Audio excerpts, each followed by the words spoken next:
Good afternoon, everyone. Welcome to another instalment of the Business School Professional Lecture Series. I'm delighted to be here today with Professor Rea Prouska, who's delivering our lecture. So my name is Neil Hudson-Basing. I'm the Corporate Events Manager for London South Bank University. We are delivering this event hybrid, so we have an in-person audience and we have you, the audience at home. So welcome, everyone. Do bear with us if there are any technical hitches. We're just getting our heads around doing these. But hopefully there won't be. So great to see people using the chat box already. Feel free to continue to do so. Share your thoughts throughout the lecture. In there, we'll be monitoring the chat box. If you have any questions, there'll be time after the presentation where we was very happy to answer any questions that you might have. I'll be relaying any questions that come through to the chat box to you, Rea. But likewise, you are welcome to turn your cameras and microphones on and ask a live question. We are recording this lecture and it will be added to our YouTube channel under the playlist entitled LSBU Business School Professional Lecture Series, where we've managed to capture the majority of our lectures there for people to dip back into, and I'm happy to share those afterwards. Just to remind people that whether in person or virtually, LSBU operates an environment built on equality, inclusion, and acceptance. We value contributions, feedback, and comments, and wish to create a space for learning, sharing, celebrating, and bringing communities together. LSBU does not tolerate any form of bullying, abuse, harassment, or discrimination, and inappropriate behaviour will be treated seriously and acted upon. We want our events to be an enjoyable, safe, and warm experience for all. So thank you for adhering to those guidelines.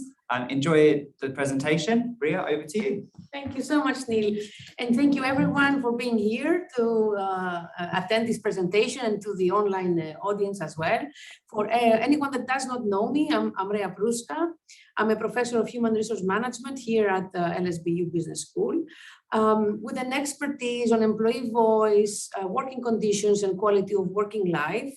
Particularly focusing in small and medium-sized enterprises, and I've done work around contexts that are under crisis or transition or emerging economies, but I've also focused my work in the UK as well. I've done some work focusing on the UK.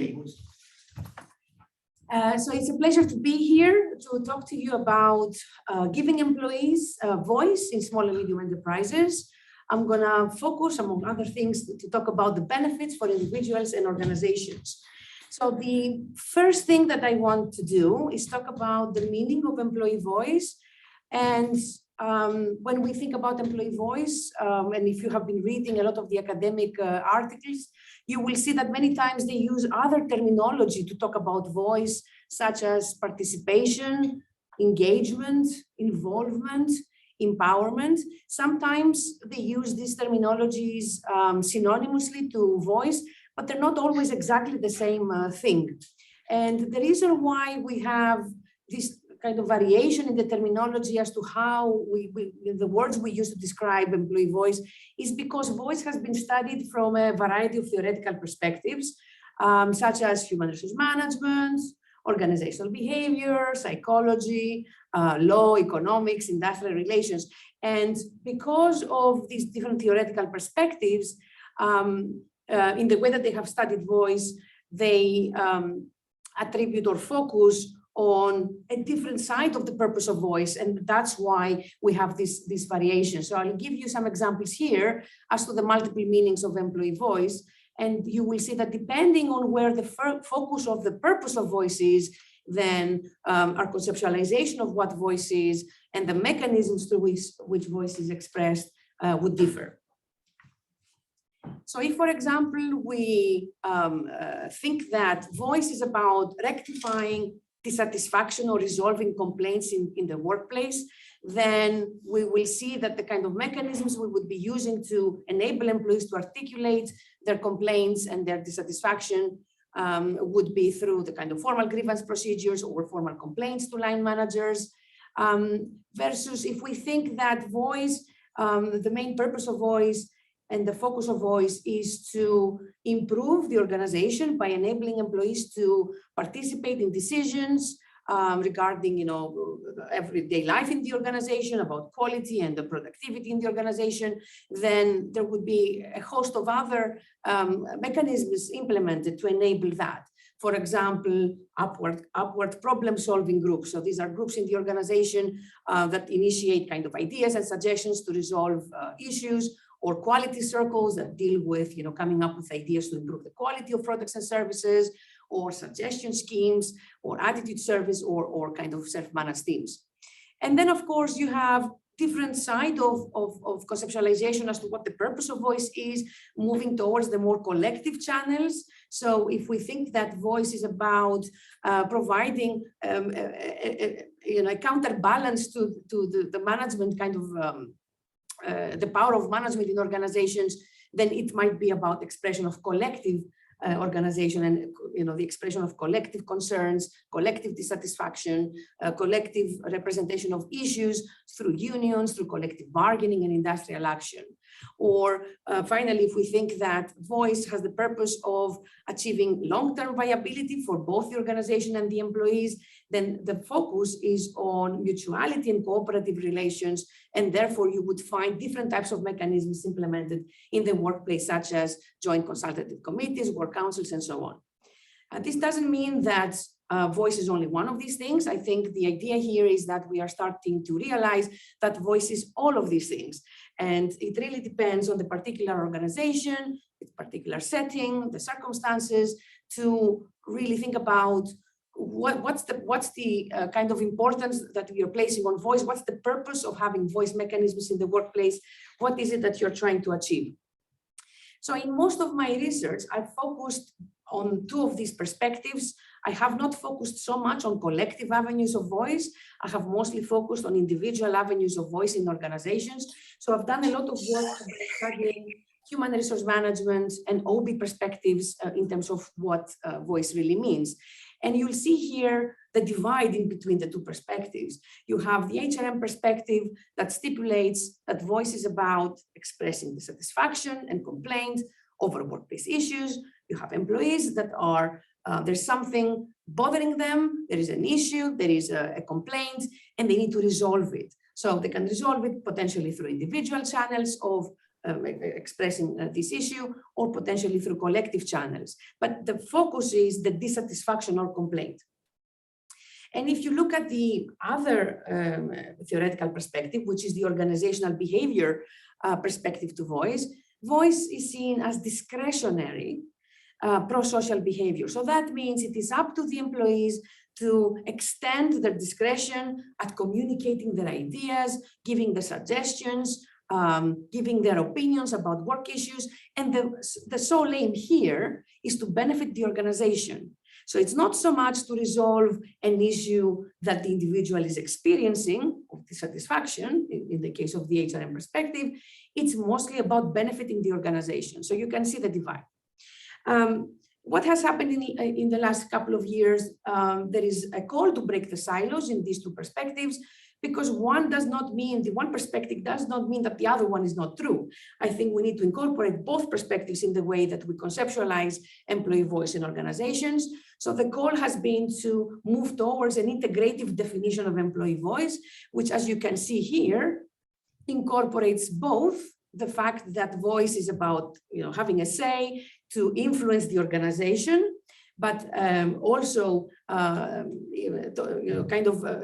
talk about issues that relate to the interest of managers and owners, and the issues that relate to the concerns of employees. And this is the approach that in my research I've been trying to move forward, because especially in SMEs, we'll come to this, we were interested in both perspectives. We want employees to have avenues to resolve any dissatisfaction and complaint, but we also want them to have an avenue to suggest and improve and give ideas so that the organization can benefit. And we're going to talk about the business case in a moment. So exactly this is what we need to look at now.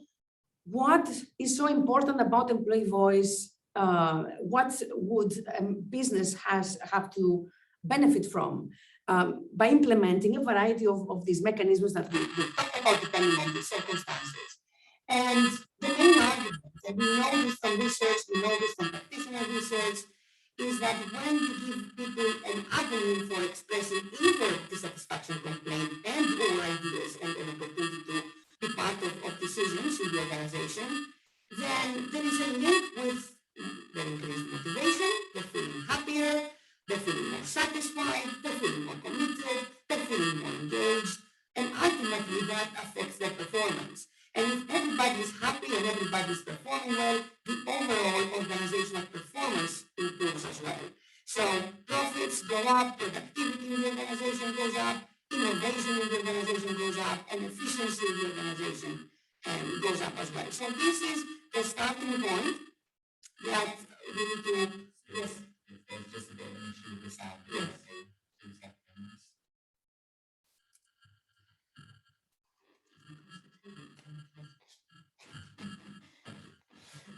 Okay, how about now, everyone?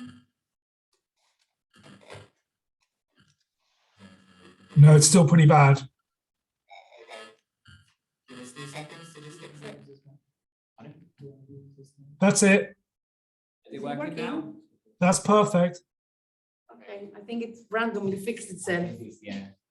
Let us know if it happens again, and we'll Yeah. pause until it stops again. So this is the starting point in understanding the business case for employee voice. This link between giving people an avenue for voice, their that increases their motivation, satisfaction, commitment, engagement, and ultimately their performance. So overall, the organization can benefit. So going into some more detail, beyond this kind of argument that once you give people voice, the performance of the organization will improve, we want to look at a couple of other reasons why it is important that we offer avenues for voice. So first of all, when people are satisfied and motivated and committed, they are likely to want to stay in the organization. So that means you can reduce as a business your staff turnover. You don't have to constantly be recruiting new people. There's a big cost, as you know, in recruiting new employees, and it's not just the advertising cost. It is the training cost, the induction cost, and all this management time that goes to finding people to cover for people that are leaving and having a proper handover. So it's quite disruptive to have a lot of your workers always leaving because they're not satisfied. So retention is quite key in any organization. So that's the number one. Then also when people are feeling satisfied, they're feeling involved, they're feeling that they are being heard of and that their kind of opinions matter. Because of their engagement, they're likely to be less absent. A lot of people use absence as a way to get extra time off because they can't deal being in the workplace. So reducing absenteeism, also reducing accidents at work because people are more engaged, they pay more attention. So there is a lot of saving in terms of accidents that would have otherwise been prevented. And communication improves as well. This is the whole point of voice. It's a two-way channel, isn't it? That employees say something, management listens, and vice versa. There is a better communication, better trust in the employment relationship. So this improved communication can actually help with the buy-in when there is an organizational change event. And actually, in one of the recent studies we did with colleagues that has been published in the British Journal of Management, we studied how top-down employee communication can actually, in times of crisis, because we were looking at the economic crisis in Greece, when you have top-down employee communication in times of crisis, that can actually create employee solidarity between co-workers, and that means helping each other out and understanding the business and understanding the issues that the business is facing and supporting the business through difficult times. And voice mediates this. So I think communication is an important point to make. And the feedback, because of this two-way communication, very, very crucial for idea generation, for innovation, especially when the business is struggling financially. We have all these turbulences happening now, economic crisis, COVID, one after the other. We need to get as many ideas as possible to come up with solutions for business problems. So this feedback is also very, very important, and it can be accomplished by creating avenues for voice. And the same with creativity and innovation and ideas. So organizational learning also improves because when you are allowing individuals to share ideas and bounce ideas off one another, there is likely to be a very positive outcome. There is also the benefit of avoiding potential scandals. So whistleblowing is an aspect of voice as well. So if you enable employees to notice things and share the things they notice that could potentially be harming to the organization, then you can deal with them much easier and informally before they escalate into something bigger. And finally, giving employees a voice. It's about providing quick resolution to the issues. So we don't have to escalate to industrial action when we have unions in place. Things can be resolved informally before they become something that is out of control. And of course, looking at this business case here, you can appreciate that some of these points have to do with the individual benefits of how employees experience voice. So having a high level of motivation, feeling satisfied in what you do as an individual, being engaged, feeling appreciated. It's all part of a happy work life. It's part of well-being. Voice is one aspect of well-being in terms of well-being practices, in terms of contributing to decision-making, feeling appreciated. There is a big kind of benefit for employees as well. So this is one aspect as to why voice is important, the business case. And the second aspect is the moral case as well. And the moral case basically says we need to provide people with avenues for voice in the workplace because it is the right thing to do. Voice is important, the CIPT says, not just for organizational effectiveness, not just for all these benefits that we've just talked about for organizations, but it's a way of offering dignity and respect to workers.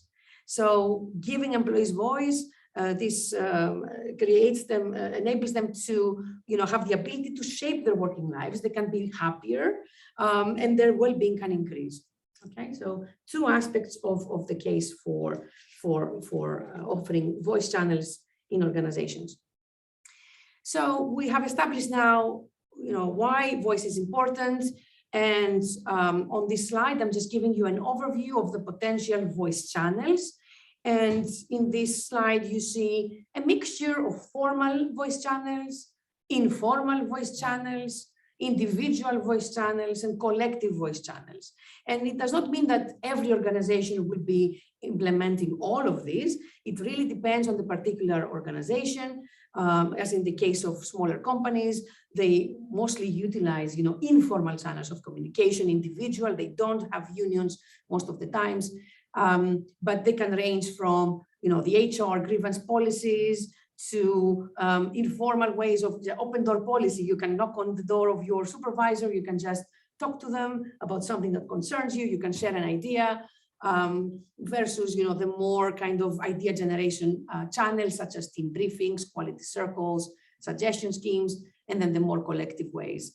Work councils and joint consultative committees and so on. Okay, so this is just an overview, just to contextualize a little bit. We've talked about what voice is, why voice is important, and now how we can actually implement it in the workplace.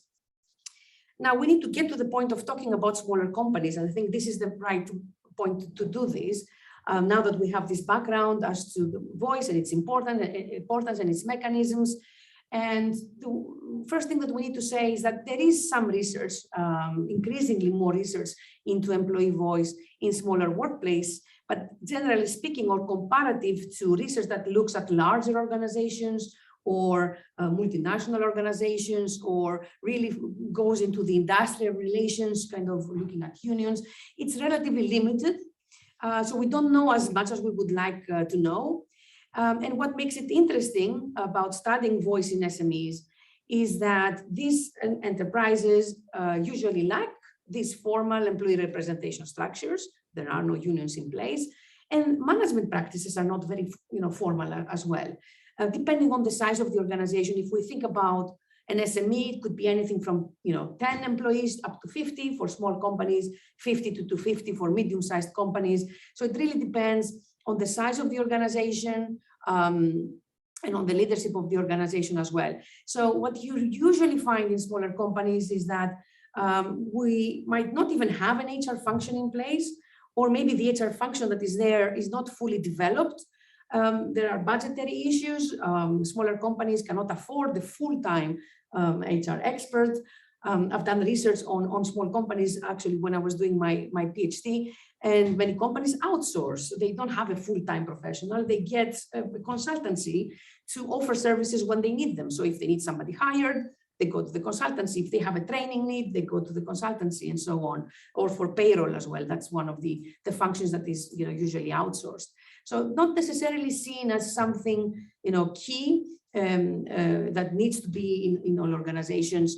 And also the structure of these small companies doesn't allow us to have a full-time HR expert. And of course, it's interesting to study voice in SMEs because in these type of firms, usually the voice of the owner or of the CEO is what is mostly heard. We have a lot of familiar, paternalistic organizational cultures. It's very interesting to study SMEs and how they implement strategies. A lot depends upon the owner's personality, the owner's kind of approach to things, or the CEO's approach to things. So that's why it's quite interesting to look at employee voice in SMEs. And now I want to take you through three key aspects. We want to look at how does the external environment influence the forms and practice of employee voice in SMEs. And by that, we want to look at a little bit on the economic and the cultural context as well. Then I want to go into an overview of the organizational characteristics that shape the forms and practice of employee voice. And then finally, I will conclude with the practical implications. So what can we do? What can SME owners, professionals, and line managers do in the, to enable employee voice in the workplace? So I'll start with the first one. And just to contextualize a little bit voice as well, we cannot forget that companies operate within a wider environment. There's a wider institutional environment, there is the socioeconomic, there's a cultural context. And of course, here we're in the UK, but many UK businesses operate internationally. Many of our participants today might not be based in the UK, they might be running businesses in other parts of the world. So the economic context really influences businesses, affects all practices, including that of voice. I'll give you an example here. Under the economic context, we have the economic crisis a couple of years ago. We still have an economic crisis. I think it's covered under the COVID crisis. But once there is an environment that has a lot of unemployment, that means people are less likely to want to share concerns, to want to raise ideas, to want to do anything to rock the boat because they're looking at this high unemployment in the market. This was the case with a lot of the research I have done in the Greek environment. There's a lot of fear, so that inhibits voice in the workplace and it fosters silence. And particularly so in smaller enterprises, because smaller enterprises, they are very vulnerable to external shock. They don't have the same resources to address a particular crisis in relation to larger enterprises. And therefore, the effects of the crisis on individuals might be magnified because of the fact that the SME itself is not able to deal with a lot of the turbulence that is happening, and the burden falls on the employees more than perhaps in other enterprises. We also want to look at the constitutional provisions. We need to remember what is law in one country is not law in another country. So there's a question there. Do employees have a right to voice in the workplace? What does the Constitution say? What can an employee do and cannot do? What should an owner of a business do and cannot do, or managers or CEOs in organizations? And then we want to look at the culture as well. And this is just an example looking at loose and tight cultures. The loose cultures are identified as cultures that have a lot of social equality, tolerance, informality. Compare this with a culture that is based on obedience, rules, hierarchy, and formality. It's going to affect the way voice is exercised in organizations, from the top to the bottom, the structure of the organization, what is appropriate in the organization. And you can compare, we've done a comparative study. I'll show you the overview in a moment. If you compare Nigeria to Thailand and the UK, you're going to see quite a lot of different kind of outcomes in terms of this. So now we've talked about the overall context. We want to move to talk about the organizational characteristics, so specific to the small size of the firm. And what happens here, the first and foremost, the most important factor is the role and the power of the owner and or manager. not only in the way that they are exercising it, within their kind of practice, but also what does the legislation say? What can the, how much power do they get from the institutional environment? In those type of firms, we rely a lot on the leadership style of the owner or the manager. Is it a manager or owner that is, controlling things, likes to control things? Is it a supportive leader? That's a different type of an approach. Is this owner willing to hear concerns and open? Some people are not. It's a personality issue. It's a leadership issue.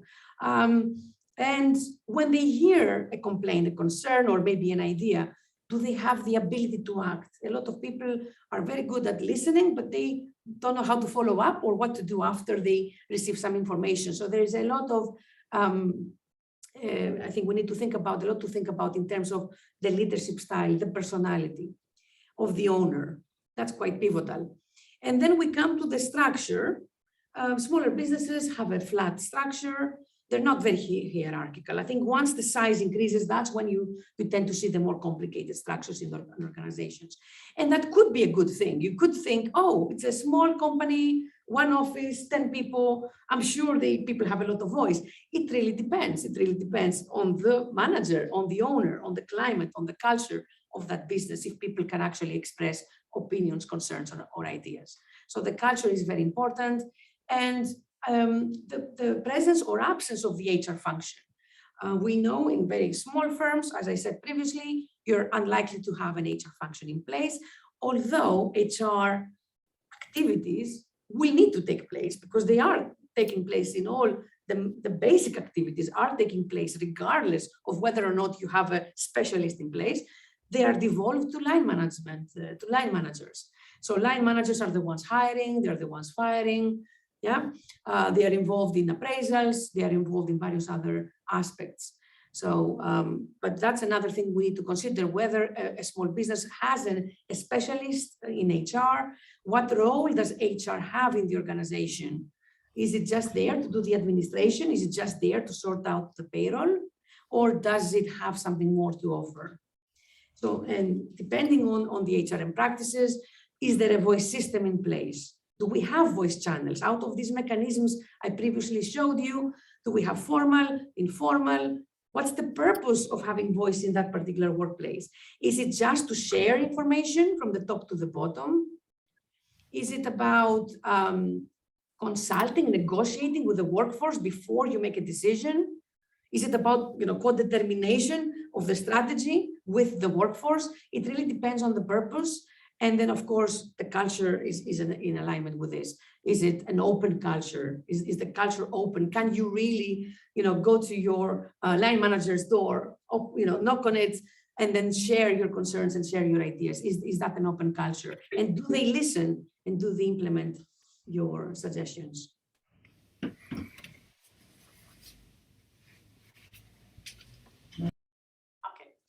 So what I want to show you now is based on this research that we have done, everything that I have been telling you up to now, and I apologize if you can't see it very clearly if it is small, but it's a big model.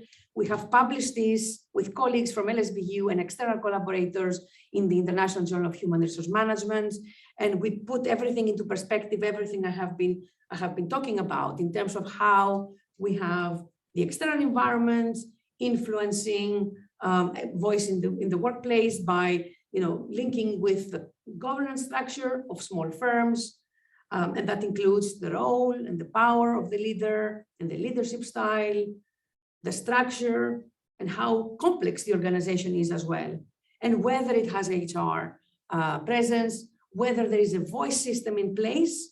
Could be formal, could be informal, but is it specified? Do employees know that there are some avenues that they can follow, even if that means that they can, utilize an open door policy and go and share the complaints? Is there a culture? Is there a system?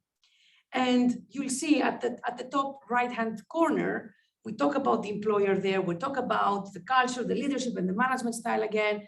There's another box next to it, the employees, and we must not forget that a voice is a two-way communication, And all of these things are present, all of these factors are present in SMEs, but SMEs also have employees. And there's a lot of research that has identified that not everybody speaks up in the same way, not everybody feels enabled to speak up in the workplace. It depends on the demographics, like the age and the gender. It depends on whether people have been in the company for long or not for long. Some people that are there for many years feel more enabled to openly share their views. Somebody that has just joined an organization is less likely, to openly share what they would like to share. Qualifications, the capabilities, the skills of the individual. If you look at participants in research that are not holding very high qualifications, there is greater fear because they have a need for the job. They don't feel that they have a lot of other options available to them, so they want to play it safe.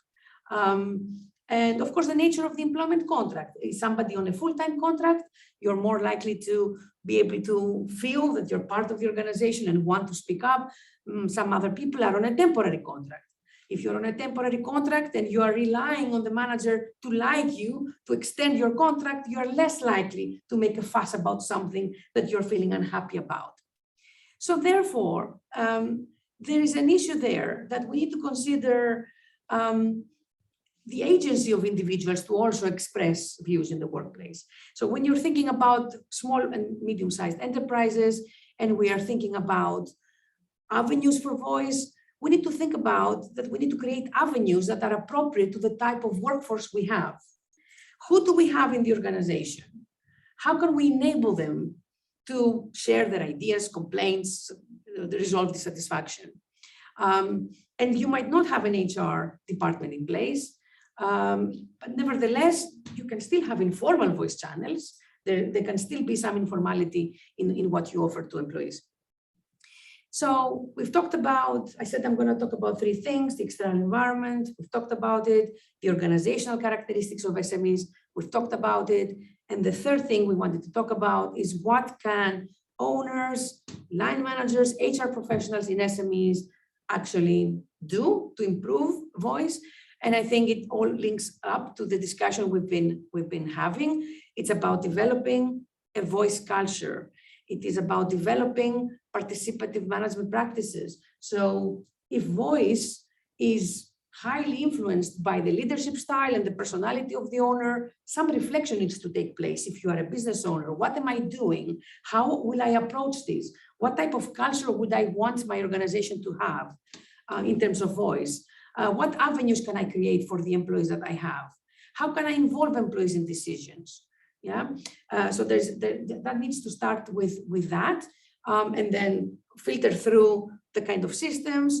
And if you are relying on a lot of line managers in your organization, they are the gatekeepers of voice as well, because they have smaller teams and people go to them to express issues. As an owner, you might not be hearing everything that is happening because it gets filtered at the line management level. So the question then becomes, how can you as an owner ensure that your line managers are in line with what you would like to, the type of culture you want to create, voice culture you want to create in the organization? And of course, as an owner, you need to consider the external environment, and you need to consider that in some certain circumstances, it might be that your workforce is not speaking up to share ideas, dissatisfaction of complaint, because of what is happening externally. If there is high unemployment, high turbulence, businesses going out of business, and people might be afraid.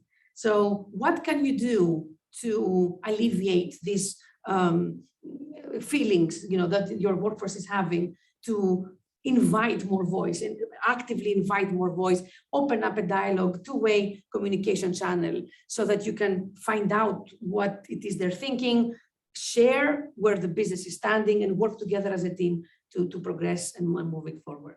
So these are some of my ideas as to what managers can do. It all comes down to having this inclusive approach to voice. There's no one recipe I can give to anyone to say this is what you need to do, because it really depends on the particular circumstances of an SME. Where is it located? In what type of economic context? What is the legislation telling us about voice? How big an organization is it? How tall? Is it flat? How many line managers? How about the owner? How about the leadership style and the management style of the owner? Is there an HR presence? Is it a specialist function or is it a general function? Is there a voice system? Is it used? Yeah, are we listening to, if we have one, are we acting on the suggestions? And taking into consideration the workforce, who are we having in our organization? What are their particular needs in terms of creating inclusive voice opportunities so that we don't exclude anyone from this process? I'm hoping we are right on time.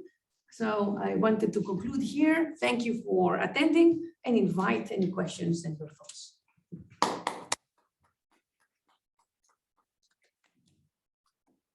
Thank you very much, everyone, and I'm sure that round of applause was echoed for our virtual audience as well. Mary, we're all right to stop sharing the screen. Our virtual audience, you are very welcome to turn your cameras on now, and we're going to stop sharing. So we'll be able to see some of you who are joining us if you are comfortable doing so. Rea, thank you for that. We've got some brilliant questions coming through, so I'm going to pop some of those to you. So we'll go to a virtual question first, if that's okay with everyone in the room. And our first question was from Barbara, I believe, and I'm just going to come to Barbara's question now. So Barbara asks, are there any negative aspects of giving employees a voice? I'm sure some managers would think so. But, what's the academic reason for it? Yeah, there is the possibility of, well, if you read about voice and issues with voice, I think if you're not implementing the systems correctly, you might run the danger of not being able to make a decision and move forward because you are hearing too many voices at the same time. So there's always going to need to be some kind of a management decision at the end of the day. And there is a balance that needs to be struck in between of moving on and making a decision, because you have to move on. You cannot spend months debating a certain issue. So you need to strike a balance between that and between the employees feeling that what they are contributing is actually being heard, considered, and maybe even implemented. So I think that's one of the things to consider. Follow up on that question. Are there situations where if you give voice to the employees, it might be problematic? Just a follow up to that question. If you want to look at the nuances of that, you talked about the benefits. Are there situations where I think it's not about the problem is not in giving employees the voice, it's how you manage the voice that they might give you. Mm-hmm. So everyone, we should be asking, if we're in a team, if we're in a business, we come across a pathway, we need to make a strategic decision. Maybe you don't ask everyone in the organization, but you get together your expert team and you would openly ask for suggestions, openly ask for them to share their issues. And listen to it, consider it, and then you need to move forward and make a decision. But they are there for a reason. They are your expert team. So you wouldn't do it just for the sake of, oh, I want to show them that I've listened to them, and then go ahead and make my own decision. I think the thing is, are you doing it authentically? Is it authentic? Are you really asking for their opinion? And are you really wanting to tap into their expertise to come up with a better solution? Any other questions in the room? I have one. We have a slightly odd structure, but maybe you've come across it before. We are owned by a group of our employees, not all employees, and that's potentially a problem too, of course. But there's a group of 8 of us who own a business of 30-something employees. So I am the senior manager in this structure, but my boss, if you like, are my other colleagues.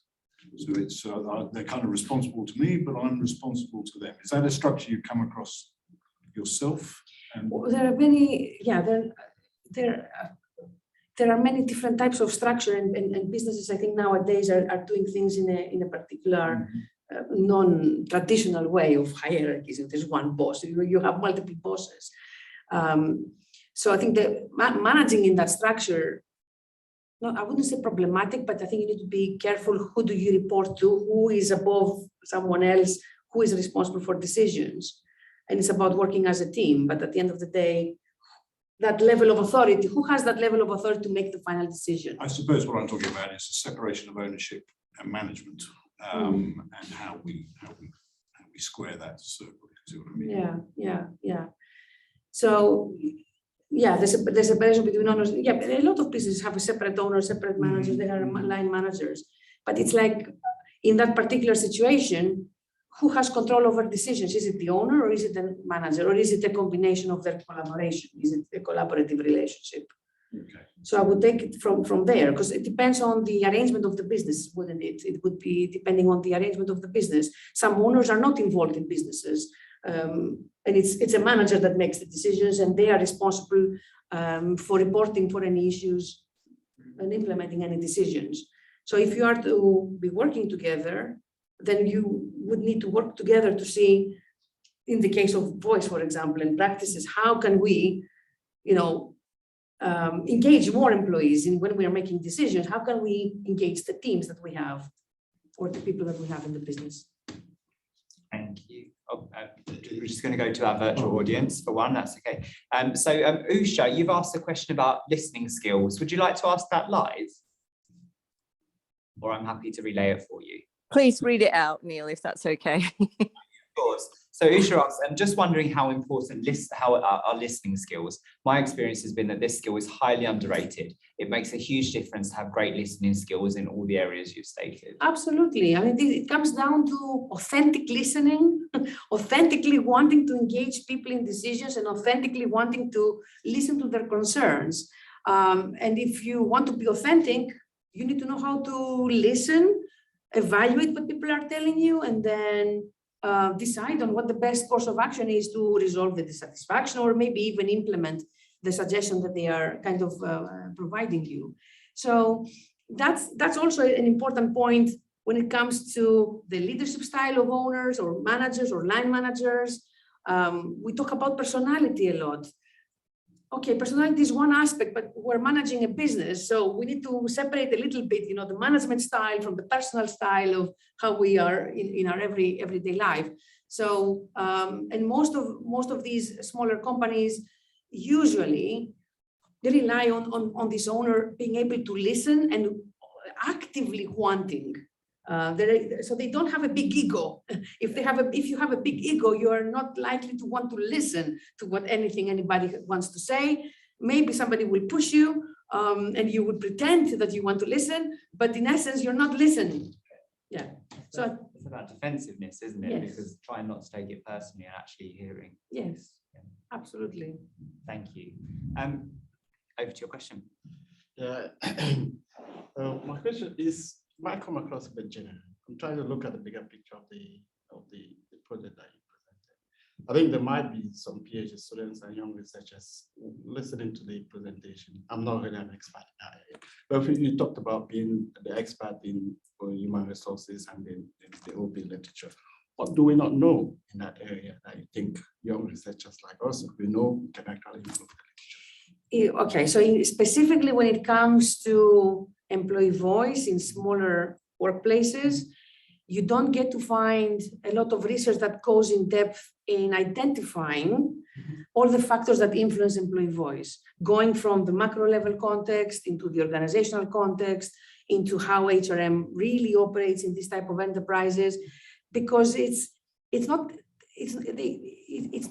easy to find in a textbook. Small businesses will do HR like this. We have the general theory of HR. We know all of these kind of big practices. But once you have a small business, you have a small structure, you don't have the resources, you don't have the infrastructure, but yet you need to hire people, fire people, so they're happening informally. And it's specifically these points that I was mentioning, going into more detail as to not only understanding the elements that make voice unique in SMEs, but the characteristics of employees in SMEs and how they might be affecting their ability to voice. So that would be one area. Yeah. Thank you. Sarah, I'm going to come over to you for your question. You asked a couple of questions, one about following up the employee voice and one about the gig economy. So I'll come over to you if that's okay. Yes, thanks, Rea. Really, really interesting and engaging. My first question was about so focusing on outcome of the employee voice.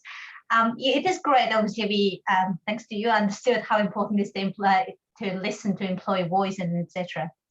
But I'm just wondering, in the practice, well, many organizations, they tend to listen, but it doesn't necessarily mean in practice it's either they're able to influence the decision making, or the employees don't feel like it made any changes. So in that case, are there any studies, or how does the literature or studies exploring the negative aspects of not following up the employee voice?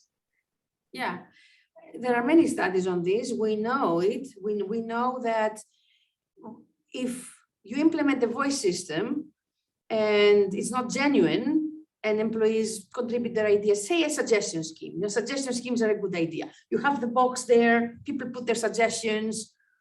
None of the suggestions are ever implemented. The colleagues, the employees are gonna disengage. They will soon know.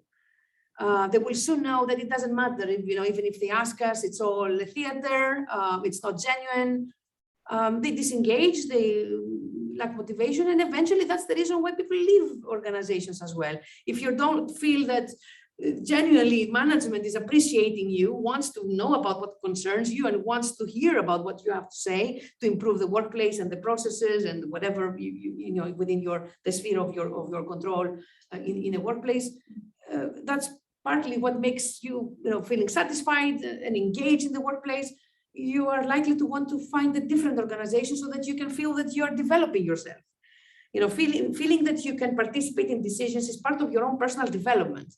People don't want to be in an organization where somebody is telling them what to do all the time. They want to have this freedom to at least share their views, feel part of a team that is coming up with a strategy, implementing, evaluating, a strategy. So what happens is that if it's not genuine, we know this, people disengage.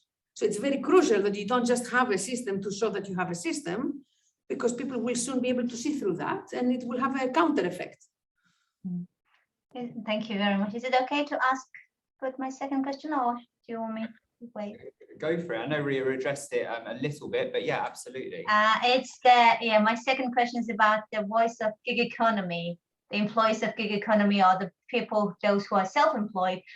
Are they entitled to have a voice? And if they do, then I get it in a company, they got system, whereas if someone is working for themselves, how does it get addressed?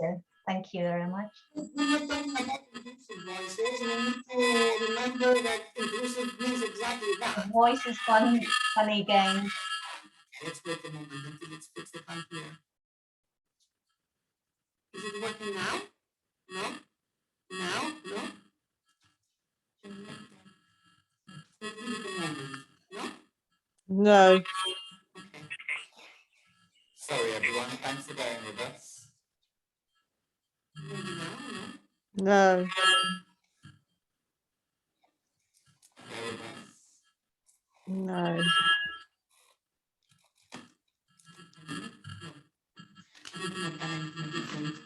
Still metallic.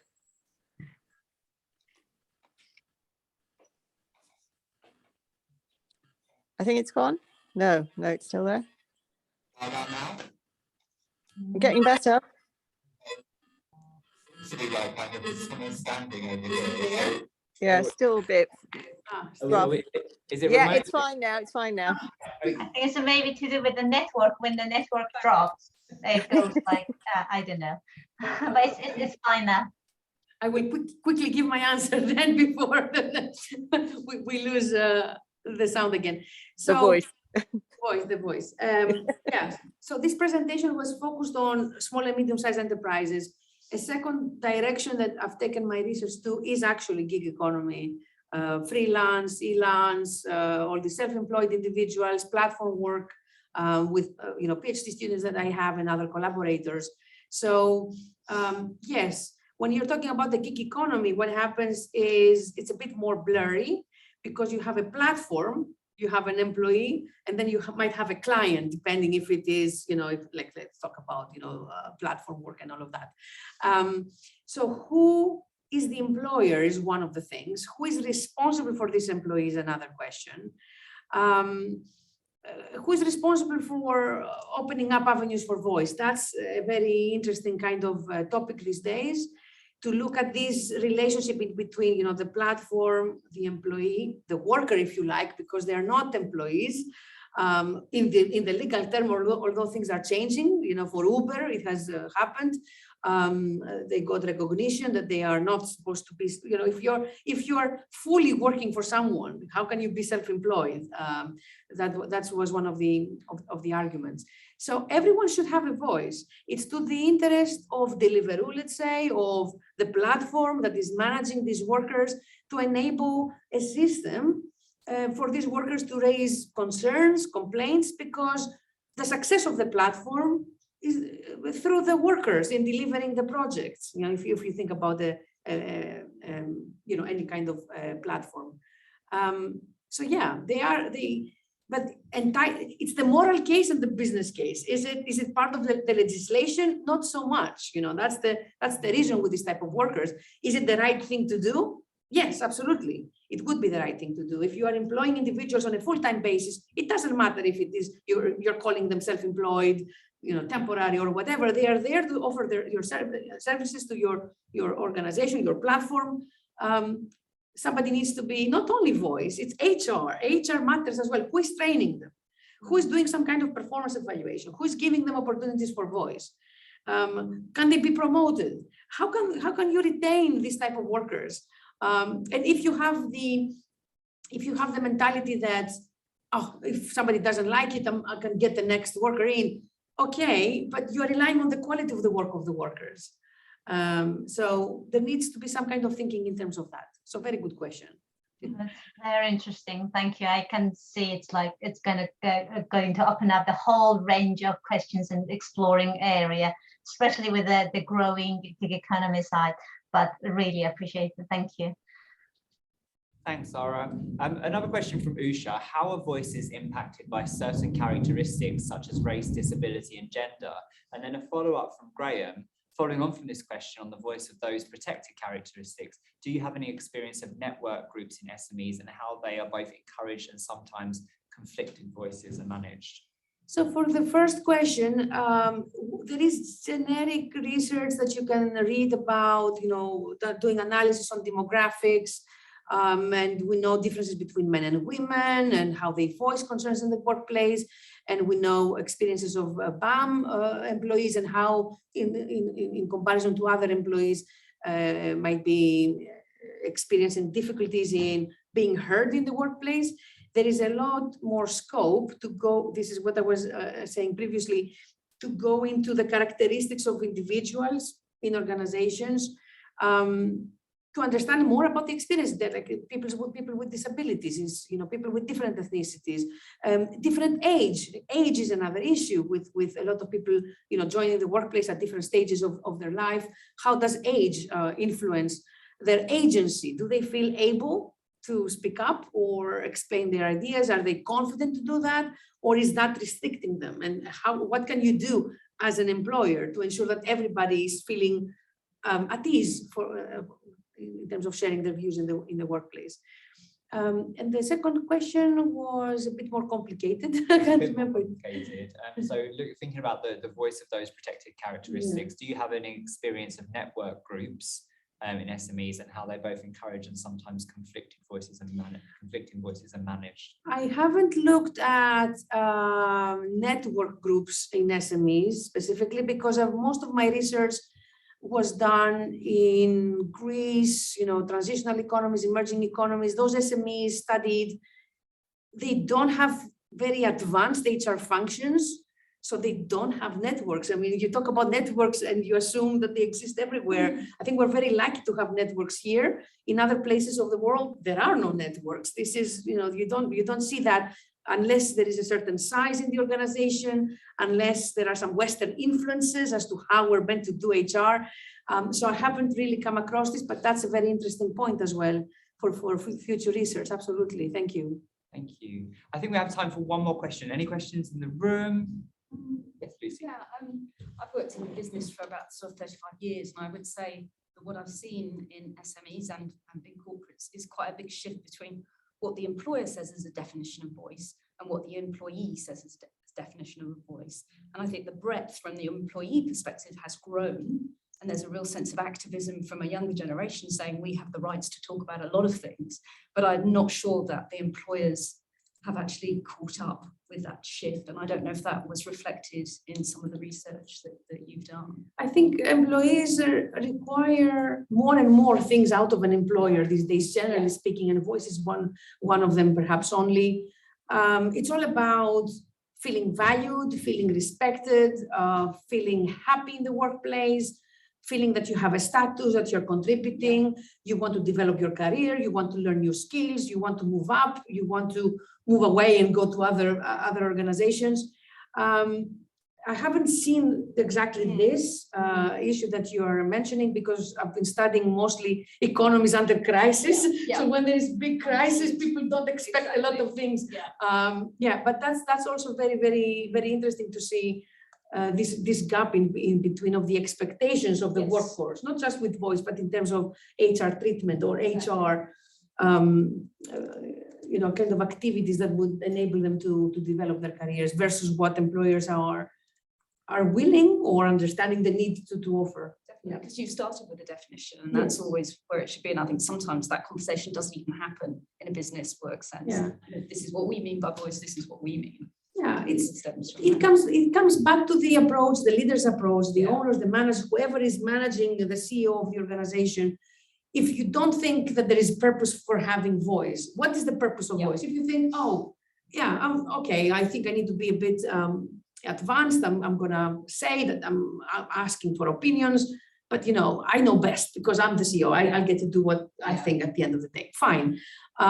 There are other leaders that really understand, how they want to work with voice. So I think it comes down to the perception of the same with HR. What is the purpose of all these activities? Why would you do all these activities? Do you really believe that this is for the best of your business?